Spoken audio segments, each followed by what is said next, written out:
It's my great pleasure to just offer a few words of welcome and then turn this over to the folks who are going to share, I think, some really good information with you today. We're joined today, Councilman Steve Massengale is with us, our fire chief and police chief are here, city manager, representatives from our local and federal delegation are here. Thank y'all for being here with us. Press, thank you guys for being here. We appreciate it very much. We're also joined by the Public Health Authority. I saw Dr. Klepper standing, and Catherine Wells, who's director of our health department, who you guys have become very, very, very familiar with. Thank you guys for being here too. One of the strengths of our community and our economy is the healthcare community. And we take for granted often the fabulous care that our families receive in Lubbock, Texas. In fact, I like to say it's the best health care between Fort Worth and Phoenix, and I think I can prove that up. And leading the way on providing that care are Covenant Health and University Medical Center, or University Medical Center and Covenant Health, and whichever order you want to put it in. They right across the street from each other have legacies, long legacies in our community, and we all count on them for what they provide for us, for our families, for our neighbors, and for our employees. And today they're here to share a number of items that they've put in place, some things that I think will make you feel more secure about what's going on in our hospitals. But more importantly, the way that they're changing the way they do their business to address needs brought on by the coronavirus and all that entails. So with no further ado, I'd like to introduce Dr. Craig Rhyne. Dr. Rhyne is the Regional Chief Medical Officer for Covenant Health. Dr. Rhyne. Thank you, Mr. Mayor. Several things that we'd like to call to your attention. First of all, now is not the time for the community to panic. It really is not. It is the time for us to be prepared. Now, I can't tell you how much preparation has gone on behind the scenes at UMC, at Covenant. All of us are doing everything we can to be ready to serve our community in this crisis. There are a million things that have to happen before we're ready to really get into the heat of battle. We have worked with the City of Lubbock Health Department. UMC and Covenant are in constant communication to try to make sure that our preparatory efforts are coordinated. And we have several things that we want to call to your attention. These are things that have been put in place essentially behind the curtain so that we have the capacity to deal with the crisis that's in front of us. We are, as you've heard in many other press conferences, encouraging social distancing. The reason we're encouraging social distancing is that our patients can share this virus from family member to family member, from acquaintance to acquaintance, and the more distance we have separating us, the less likely we are to transmit that virus in a rapid fashion. If we can get our community to understand the rationale behind social distancing, what we can do is we can slow, if not stop, slow the viral spread from person to person. That will eliminate a sudden influx of disease that we will have a hard time dealing with because of the volume. If we can do the social isolation that we're proposing, it will lower the apex of the disease process, and we will have plenty of resources here on the South Plains to deal and care for our patients. We're doing several things in addition to just preparing for social isolation. We are doing patient care at a distance. We are doing several things. We have drive-thru clinics to do the patient testing that are being set up in 4 different sites across the Covenant system. And I know at UMC there are sites as well that Dr. Ragain is going to speak to. We have drive-thru clinics that are being set up at Grace Clinic, at Health Plus, at the Northwest Clinic, and at Southwest Medical Park. We are encouraging our patients to self-isolate. A lot of patients and some physicians in the region think that a patient that gets a positive diagnosis or a presumptive positive diagnosis needs to be in the hospital. Nothing could be further from the truth. COVID-19 is just like any other viral illness. If you have mild to moderate symptoms, you should self-isolate at home. You should support yourself, and we're putting in place some video conferencing capabilities so that we can actually support and follow and check on the welfare of those patients who are self-isolating at home.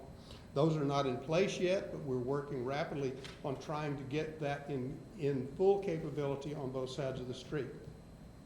Again, all of the doctors that we have talked to and have worked with agree that social distancing is the right thing to do. We need our public to understand this is not a fallacy. This really works if we will do it. We need our folks to wash their hands. Washing your hands with soap and water, and it doesn't have to be an alcohol-based hand cleaner, which are all completely out of stock at all of the supermarkets. Soap and water is actually as effective as any of the alcohol-based hand cleaners. Unless a patient is in severe respiratory distress or has severe exercise intolerance, they don't need to be in the hospital. In fact, being in the hospital is the worst thing we can do on the South Plains. We need people to take care of themselves at home, just like we would ask them to do if they had the flu. You do need to call your doctor. There are criteria by which you will need to be tested. There are also a lot of worried well people. The worried well are the ones that think they might have it, but they really don't have any symptoms. The capability of doing testing across the entire United States is somewhat limited. We need to use our resources carefully. We need to make sure that we're using the testing capability that we have for the appropriate patients.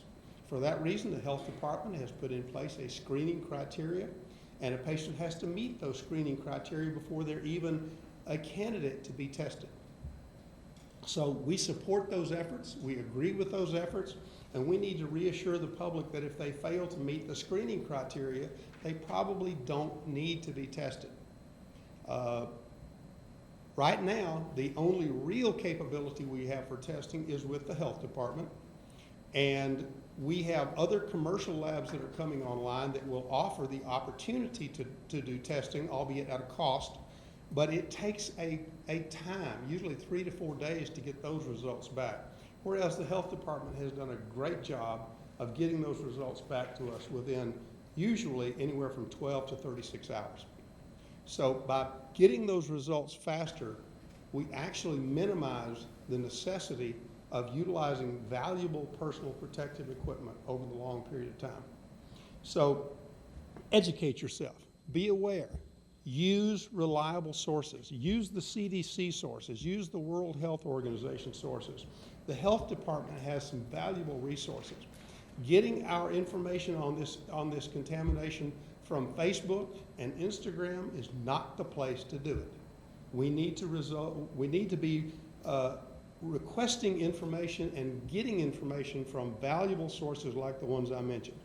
As I said, Covenant and UMC are working together. We are in lockstep to address this crisis. We're trying to identify how much equipment we all have. We're talking about ways that we can move patients back and forth to make sure that we have the resources available. And both hospital systems are collaborating with smaller health systems in the region to make sure that we bring the right patients to Lubbock and keep the wrong patients essentially in their community where they need to be self-isolating at home. We've had questions about our caregivers. Are our caregivers refusing to take care of COVID-19 patients?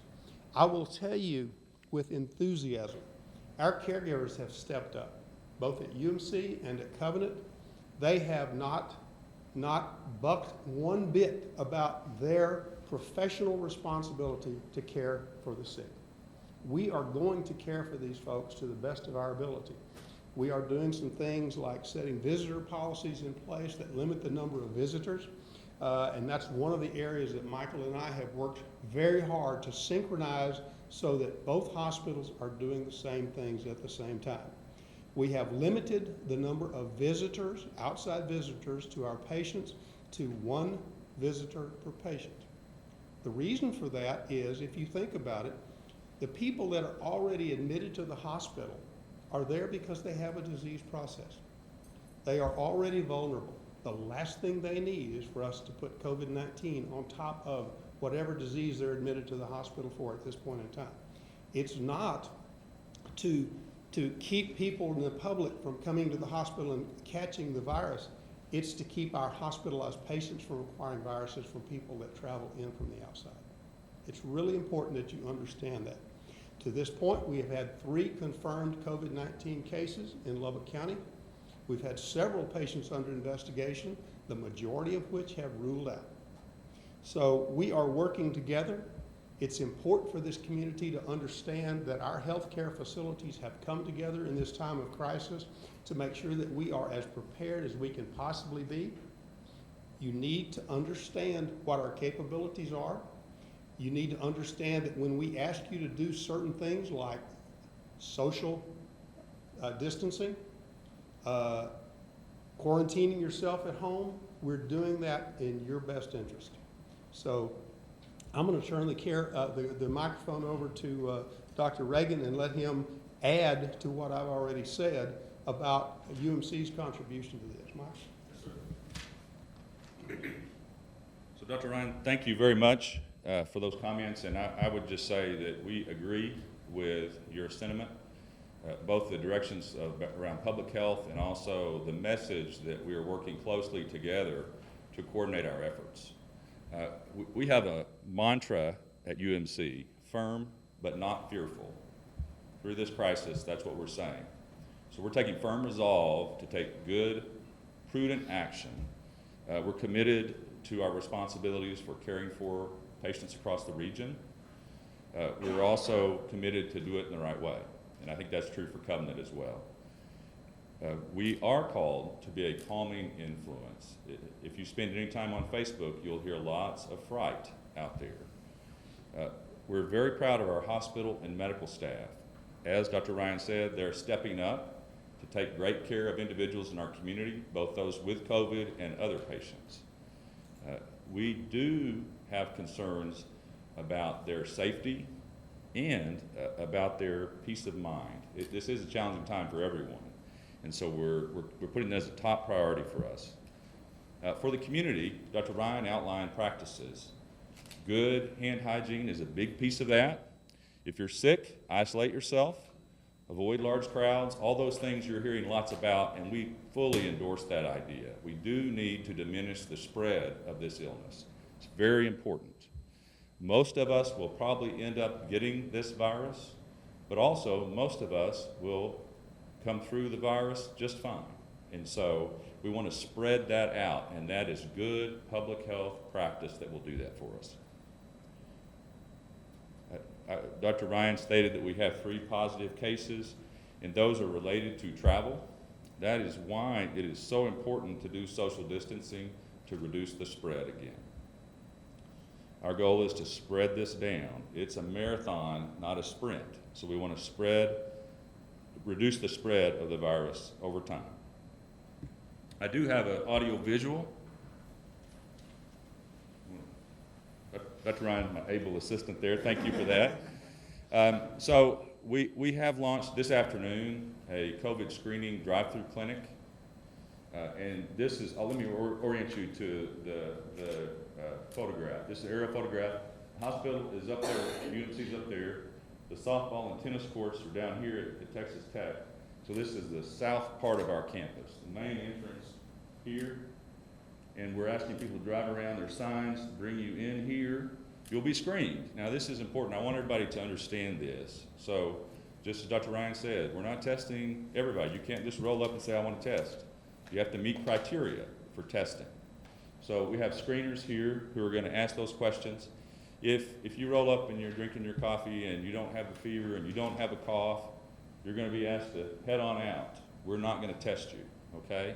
So know that before you come out, that we are screening. That's just necessary. That's a required piece of doing testing.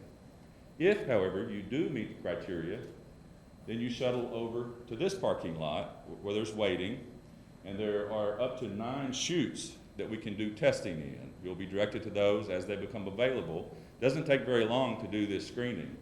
Now, first phase of the screening is flu test. As I said, we already launched this afternoon, and I was told before I came over that mostly we're seeing flu. No surprise. That's still prevalent, and it looks very similar to COVID. So we test that first. We might test strep if it's indicated. If that's all clear, then we'll do the COVID testing. Now, I want to update everyone that we do have access to a state-waived COVID test. And so CPL is a lab in Austin that provides this test. They're approved, and we're using them to help offload some of the volume. We expect there'll be some volume out of this testing. And so that's a vendor that's now available. And just as Dr. Rhyne alluded, we're going to see more and more tests available. Here's one that's just come available this week. I would be remiss without bragging on our team. UMC physicians set this up, and they did it in 6 days. We went from nothing to a clinic that is wired and connected into our EMR and got a new test in, all those things. That is incredible work. And so Glenn Frick is our leader there, and he did a super job getting that going. A little about some of the things that we are doing. As Dr. Rhyne said, we are limiting visitors. We're down to one. Both of us are limiting to one visitor, and that is just a good health precaution, right? I didn't hear you say, but we are also limiting 17 and under kids. And that's just a practical note. So a young kid's got to have somebody with them. If they come up there, that's 2 people. We want 1, right? So we're limiting to 1 visitor. We also have moved forward with canceling elective procedures at this time. We will reassess that in 2 weeks. The rationale behind that is that those patients use resources that we may need for a surge of illness. And so we're thinking along those lines. Dr. Rhyne and I have shared information that we're prepared if we see increasing cases. There are things that we will do to respond to those volumes of patients. So it's very important that the citizens know about that. So let's say you're at home and you have fever, cough, respiratory symptoms, but you're not feeling that bad. What do? One of the things you can do is use telemedicine. So there is an app that you can get, My Team Care Now. Download it from the App Store, both platforms. You can log in and have a doctor visit wherever you are.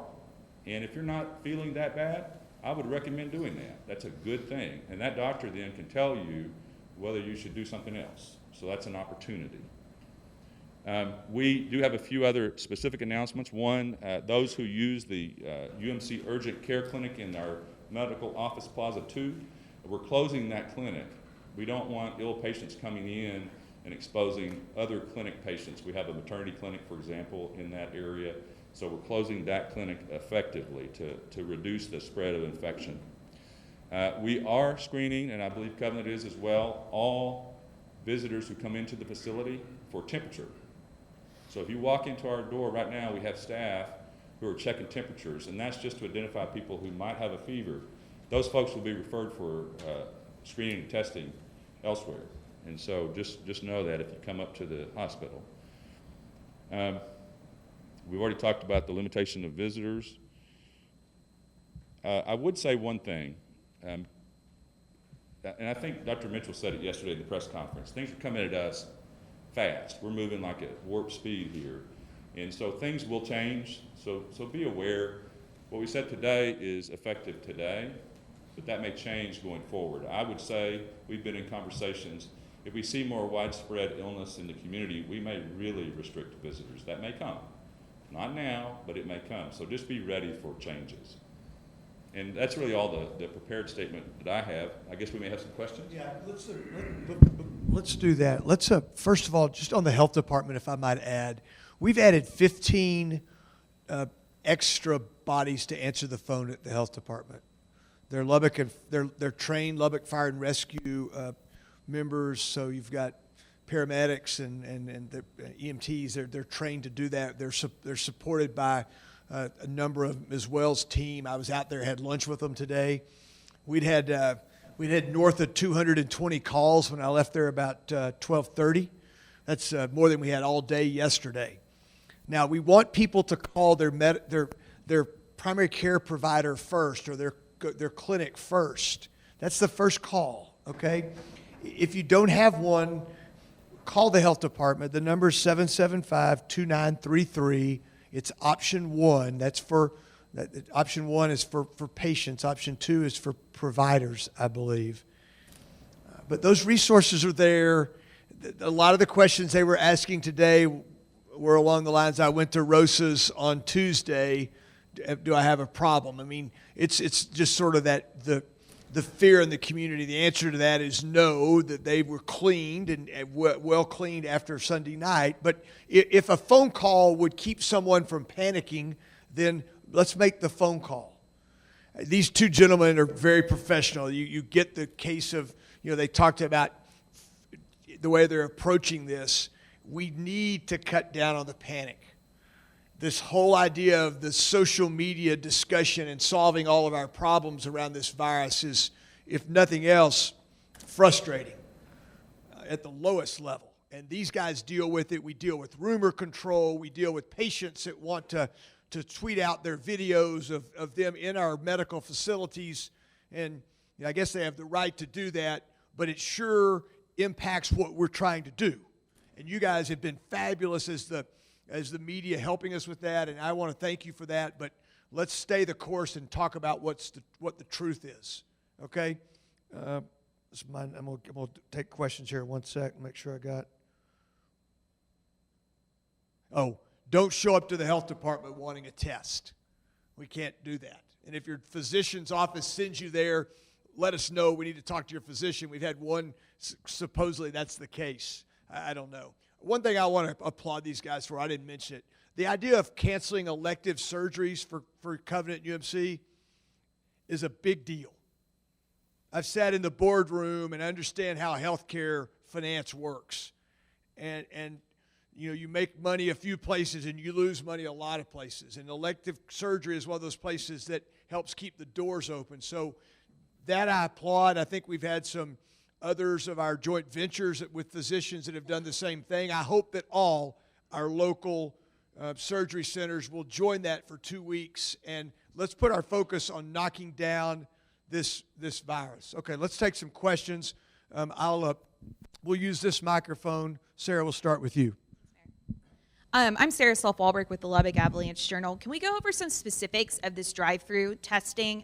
What the most recent criteria to get that test? What do people need to bring? And what is the cost, if any? So the testing criteria is the same as we've been talking about all along. So fever, cough, respiratory symptoms. We do want to know about travel.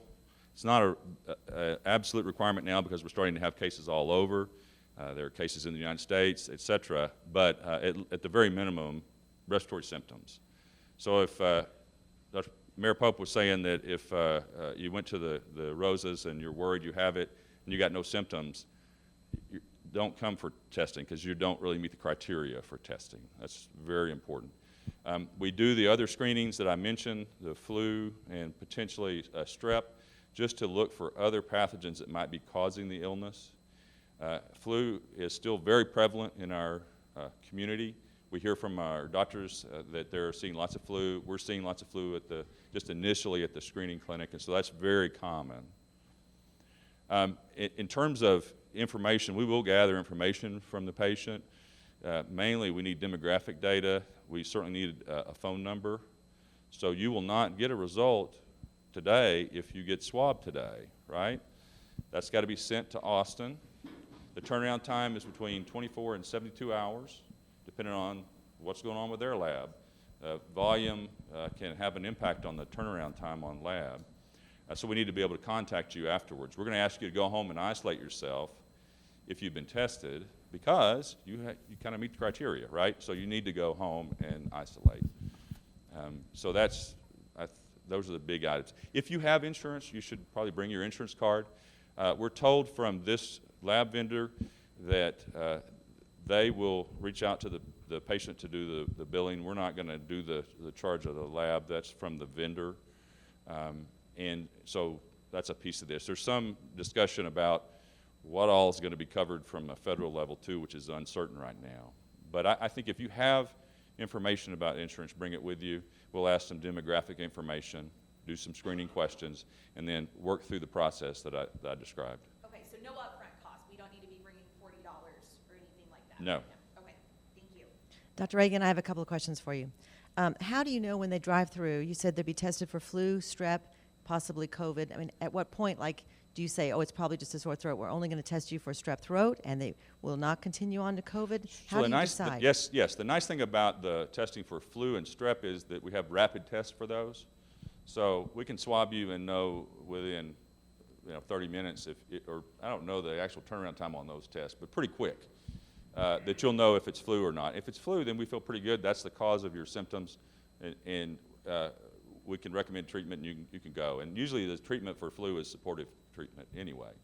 So those are rapid tests up front, and then if those are negative, and we'll know that right at the time, then you may advance to the COVID testing if those have been negative. And that's kind of been the standard that we've been using even in hospital testing everywhere, is those kind of layers of testing. Great. All right. Also, you said one visit per patient. Does that mean the whole time that they're there, you're recording this one person is the only person who's allowed to visit them, or one person at a time? So there's a complicated answer to that, slightly, and I'll explain that. If you happen to be in isolation, so you're a patient in our hospital, and you might be in isolation for TB, or worry about TB, it might be the flu, it might be a possible COVID case. We have to use personal protective equipment in those rooms, right? So we have to put masks on, the whole get-up, gowns, gloves, all the things that you've heard. And those supplies are becoming limited in the country.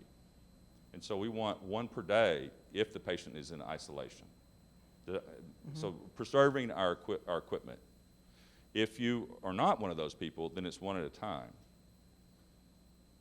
All right. Also, which urgent care clinic is closing? So there is an urgent care clinic on the first floor of the Medical Office Plaza 2 on our main campus. That clinic is closing just to reduce the flow of, that's what they do, is see sick people coming in urgently, and so we're closing that clinic. And I have a question for the mayor. I'm sorry, and then I'll give this up to somebody. Mayor, Yes, ma'am. With the governor announcing today new mandates for no more than 10 people, doesn't that change your updated disaster declaration from yesterday? It does, and we'll talk about that at 6 tonight. We have a couple questions still about it. We think there's one gap in there that we're still trying to get clarification. But yes, it does, and we applaud. I applaud the governor's move. I think it's solving. At least we're going to all be at the same place. I have another question. Christy Martinez Garcia, Latino Lubbock Magazine. I know that you have 3 confirmed cases as of now, but how many people do you actually have in quarantine, and how many folks do you have awaiting results from the test? So that's changing all the time. While I've been standing here, that may have changed. So those figures are hard to have in concrete. You're correct about the positives. As of this morning, correct me if I'm wrong, I believe we had 6 people who had tests pending. Mm-hmm. Now, that doesn't include anybody who has had a test referred today. There was already, as we came over, one from the drive-through testing area that had been sent. And I don't know for y'all. We have had multiple people actually rule out. The only hard and fast number is the number of positive, and those are the 3 that Dr. Ragain referred to. We have about 3 patients in the building right now that we are waiting on some test results. We think the probability is exceedingly low, so we're not too worried about those patients, but we honestly expect this volume to step up dramatically in the next few days and weeks. And So you may have noticed that the state has talked about total numbers of tests. We're not talking about that because they will not allow us to release those total tests. We went back yesterday or day before when we saw those numbers come out. We still have been told that that's not our that's not for us to release. These guys can talk about what they choose to talk about, but total tests that we've run since we began testing is an unknown number. It's not like I know it and I'm not telling you. I don't know it. I don't want to know it, but we know at the state level what it is, and that continues to rise. And then because you serve so many folks or the rural communities, what is the plan of action for those folks? Because I know that especially University Medical Center, you serve a lot of those folks in the county and surrounding counties. Sure. Dr. Rhyne mentioned it a little bit, and I'll let him answer in a second. What I would say is, I think we're of the same mind. Patients who need to come, we want to bring to our facilities to care for them. One of the challenges is not everyone, certainly not everyone with COVID-19 needs to come. Many of them need to be not in any hospital, but at home. And so we're working with our partners to try and clarify that. And one of the important elements of that too, as you move patients, we have to be very open and communicative that we have a patient that we're suspected. It's very important, and we're working with our partners to do that. And Dr. Rhyne has a perspective about the larger region, and I'm sure you'd like to. I'd love to. That's a great question. It really is. One of the things that has traditionally gone on in healthcare across the South Plains is when a patient has a worrisome diagnosis made, it is unbelievably common and a reflex for our rural hospital partners to just automatically want to put that patient in an ambulance and send them straight to Lubbock. The issue is 80% of the patients that have COVID-19 have it diagnosed, tested positive, do not require hospitalization. It is an absolute waste of resources, time, material, personal protective equipment for the rural hospitals to think that just because somebody has a positive test, they need to be sent to Lubbock. We don't have the capacity to just put people in hospital beds or in isolation units because of a positive test. Those patients belong at home. If they have severe respiratory distress or severe exercise intolerance, I mean, they can't take 5 steps without stopping to gasp for breath. Those are the patients that need to be in our isolation units. And I do have to ask one more question, and that question is because there's been mixed issues about the testing, and first we heard it was free, then we heard just right now that possibly if you have to have insurance. Is that the wrong message to be sending for those? I mean, we already have a community that tends to be resistant to health issues. Is that the right question or response? We're not charging for the test. The vendor who's doing the test has a charge for the test. And remind me the cost. Does anybody remember? $90, I believe, is what we said. So that gives you an idea. But with individuals not working. If you have insurance, you should tell us so that can be billed. We're being told that much of this testing may be covered. The vendor who we're working with, CPL, it's an Austin-based firm, they have told us that they believe that all these tests will be covered by the federal government. So I would encourage people to get tested. We'll worry about that on the backside. We do that all the time. Patients come and they're not able to pay, and we manage that. So the real important thing is, if you believe you have the illness, you should come and be tested. We can work out the other, and it will not be up front. Absolutely, somebody asked that question, but that is not true. You could come and be tested. We'll do one more question. Anybody else?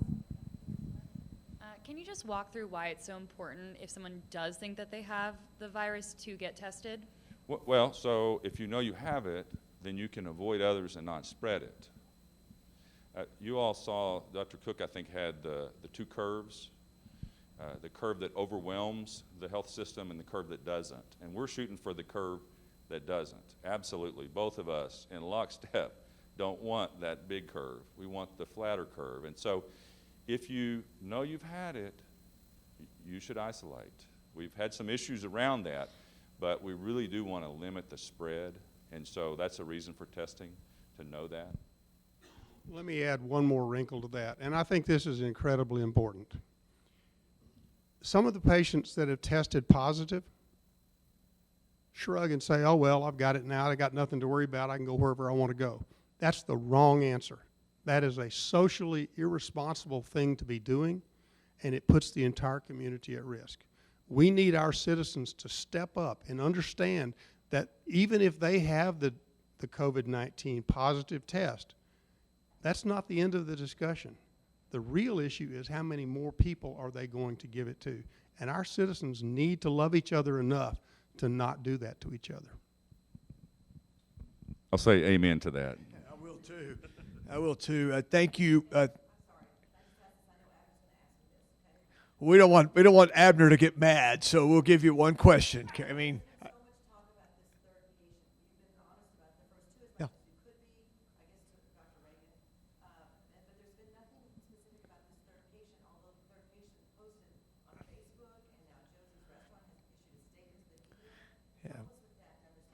We'll do that at 6. Okay, that's our briefing at 6. We'll see you again at 6. We don't think these guys have to be part of that, and we'll do what we've been doing at 6 o'clock tonight. We'll also talk about the public emergency declaration and answer some questions around that at 6.